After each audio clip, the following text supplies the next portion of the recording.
athlete, the coach will always play a second role in whatever they do.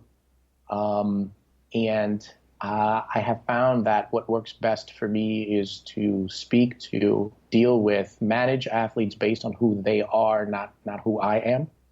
Mm-hmm. That works for me, and it probably doesn't work for a lot of other coaches who might be the stereotypical football assertive, authoritative coach. This is what we're doing. You're going to follow it my way, the highway. And let me tell you, that works for a lot of athletes. That's great. Yeah. You know, there's not downing it one bit. I have several colleagues who are like that, and they're very successful coaches, and I respect them very much. It just doesn't work for me. It doesn't work for my personality.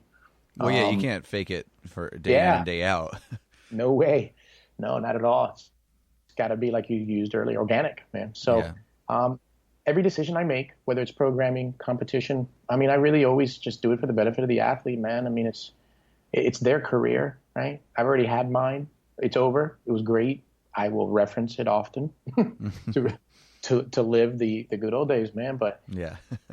the athletes choose the coach. It's really not the other way around, is how I see it. I've been lucky enough to have some advanced elite coach or athletes out there reach out to me. Hey, I'm interested in your coaching. Will you accept me? I've been asked, and I'm like, don't ask me that, because I don't have a scholarship program here. This is a private studio. Yeah. Do you want me? How about that?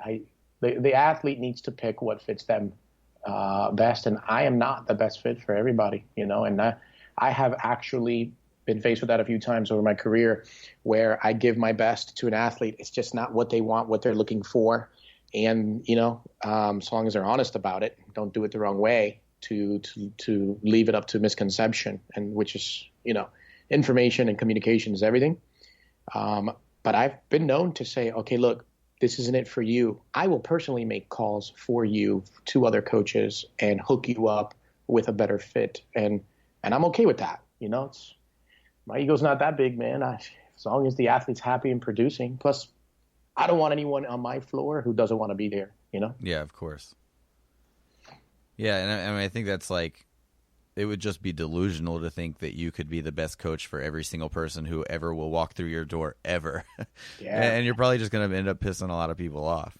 Yeah, no, not at all. I think that comes from, my own athletic career. I had two coaches, my first developmental, and then, the national coach after that, only two.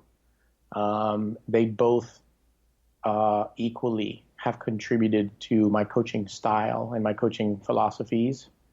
I think I'm trying to give back what they gave me, because I was quite a pain in the ass when I was the athlete. Yeah. And I wish I can apologize to them both for my moments of frustration at times and doubt as an athlete that we all go through. One, I know I already have, and I could. The other, he's long gone. And so I think I'm thanking him now by just trying to produce, man, and contribute to this sport and continue to make it grow. Because I never thought I would see it like this, man. It's been great. Yeah. Well, so that's definitely something I want to get into is the growth of the sport. But yeah, kind of before that, your gym has multiple locations, is that right? Yes. And you've just moved into one that, just from seeing on social media, seems huge. It is. It is amazing. I can honestly now refer to it comfortably as a training center, as a weightlifting center. Within this functional fitness gym, I have a lot of privacy to my weightlifting program. Mm-hmm. It's separated by some walls, yet inclusive, because there's some windows and some openings, so it's not like I'm hidden. Right. But it allows me to cue my athletes, speak to my athletes, conduct a real practice of an Olympic sport without having to scream or mime what I want done because CrossFit's blaring music. Right. I got 20 platforms, space for 20 platforms. I've got everything set up, and it's been a dream, to be here, because for many years all I wanted to do is wake up, coach, go home, and die, and that's it. Being a gym owner made it very tough, for all those years that I also owned a gym. But I'm finally in a position where I can just have one focus, you know. I mean, I've done the whole walking around a local shopping center and slipping flyers to my gym inside of windshield wipers. You know, I've paid for booths at charity event and promoted both my CrossFit and my Olympic lifting. I've done free speeches and assemblies at high schools or middle schools to recruit, though I didn't do a whole lot of it, but I've done it. Managing a business in order to feed my coaching addiction, you know? And now finally, man, it took forever, but I know it's always where I wanted to be. I finally in a position where I do that. You know, I do still manage a company, but at a smaller scale, and have a great relationship with the other part of the gym that lets me, you know, rent this space out. And I've begun what I call satellite locations, which is your question. I refer to it as satellite. For me, that was an old term used really popular here in Florida when the old Team Florida was like the biggest club in the country many, many years ago.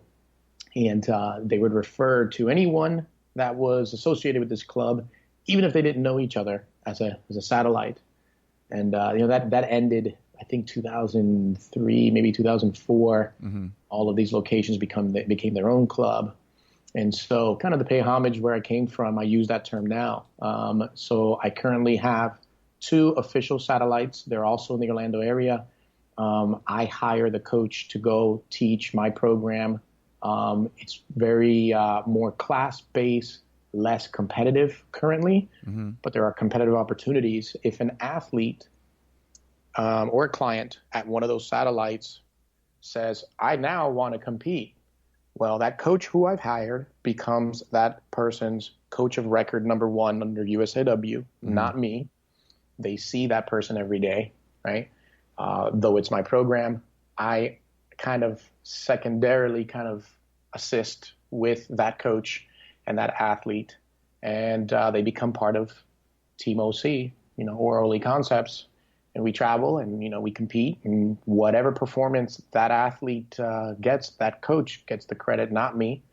And I think that's the right way, because simultaneously, not only are we still teaching a bigger audience, you know, through the way that I like to do it, I also develop coaches, you know, and it's huge for me. If I can teach one coach how to do something right, and they have their own spin to it and their own individual approach to it, which is cool, they should, I feel like I've kind of reached an exponential amount of athletes, whether I ever meet them or not. You know what I mean? Yeah, of course. Yeah. So it's working out. Doesn't make millions at all, but I don't really care about, I don't care about that. So given, you know, just having satellite locations, having your main location, how do you find balance, you know, in like your daily life, you know, between... I don't. Yeah. Okay. I don't, man. I have no clue. I've been even asked, how do you do it? I go, well, I don't know. But just in case this thing isn't around anymore and the bubble bursts, I'm really hoping that's not the case. But I did live through the dark ages, you know? Yeah. I just want to say I wrote it, man, you know? So I'm sorry to cut you off, but go ahead. I don't know how I find balance. Well, yeah, no, I mean, it's funny because that's just something that's fresh in my mind right now, because I'm moving, you know, my personal residence, and I can't, like, I don't have time, you know. It's like, okay, I can go over there for an hour and move some boxes, and then, you know, talking to my girlfriend, I'm like, okay, if you want to go ahead and start like unloading these boxes, I got to go coach for a couple hours, but I'm going to come back. I could probably leave the gym about 15 minutes earlier than normal, and then that's about 20 minutes before we need to go to bed. And then tomorrow I'm not going to be able to do anything, but then on Friday we could probably, like, you know, it's... Yes. It's tough. Absolutely tough. Here is the real answer, though. All jokes aside, the only reason that I am able to do it is help. I'm really not alone. I realize that, you know, I am Oli Concepts. I kind of came up with the name, and, you know, my ideas have always been what they have been. I've just kind of made something official out of it, honestly. But it's really, I am not the only one involved. I'm not the only one keeping it alive, keeping it functioning. I am blessed with some really good assistant coaches. I have 5 on my payroll that are developing. Some have been with me for many years. I've had really great coaches who have moved on to do their own clubs and have their own careers, and we still keep in touch to this day. And they were with me for 10 years before they decided to branch off on their own. So I'm able to do it because I do have the help. And they don't get paid a ton of money. And we joke about that sometimes, and they'll say, "You don't pay me enough." And I go, "I know I don't." But they'll always follow up and say, but it's because we love it and we believe in what's going on, and they have other jobs and things like that, but they do it because they love it, So yeah, it all really, really, I don't get paid enough either. Well, yeah, it's funny when you just said that, because I just, I've had through the course of our gym a couple people that kind of just help me out a little bit. But there's just never been enough money, to pay myself really, or even pay anyone else. But I've just taken a step to hire one of our coaches for 20 hours a week. He's working part time, and I'm not paying him very much. And I told him that. I was like, okay, look, this is available to you because you've put in the time, you've earned it. He has put in so many free hours at this gym, and I was like, look, this is what I can pay you. This is what I expect to be done for this amount of money. But hopefully, if we keep going on this track, it's only going to get better from here. Yes. but it's available to you. And, and he took it because, he works another job as well, but he loves the gym and he loves, what we're doing. So it's been good. Yeah. See, that sounds like a great scenario. It's a scenario that I've been in.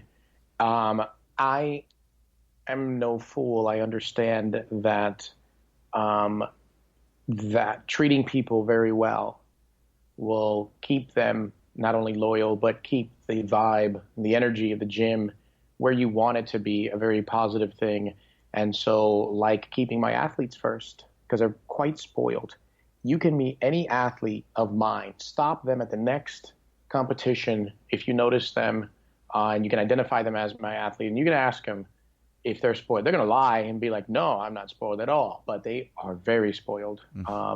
Because it's just the way that I was. I was very spoiled athletically with my coaches, how they took care of me and did so much for me. I treat my employees and my assistant coaches the same way. So where I can't really make up, where I can't pay them, or where I fall in, their salary, I make up in other ways. The perks. They have keys to the gym. They're more than welcome to bring a loved one in for free. Travel. I do pay for travel. I have a separate bank account that gets funded within the business, and I will, when I need them to take a trip with me, whether it's a seminar, a cert, a competition, or one that I can't attend, and I actually have to tell an assistant coach, "Look, there's a local weightlifting meet 2 hours away in Florida. We've got 7 athletes. I can't make it. I'm at a different event. I've pre-committed. I'd like for you to take the athletes." All of them love the opportunity, honestly, because they get to be head coach for a day and not me. They're sick of listening to me, man. So they're like, "Great, I'm head coach of Holy Concepts for 12 hours." Yeah. I take care of their travel. They may not get a salary for it, but I try to make sure they do not come out of pocket. Right. So there's some perks. Yeah. Okay, now getting into a little bit of just the state of weightlifting. That's a conversation that I think any podcast has said the sentence "Oh, CrossFit's done wonders for the sport." That's not necessarily what I want to talk about, because there's been a huge explosive boom in recent years that you've referenced a couple times. So there's so many people in the sport now. So many people love weightlifting. There are weightlifting specific gyms all over the country. There's barbell clubs in basically every CrossFit gym. What's next? What do you think is the next necessary step for, the continued expansion of the sport, or to keep all these people in the sport, or whatever? What I believe is next, or what would I like to see is next? I would like to hear both. Great. I'll start with what I would love to see.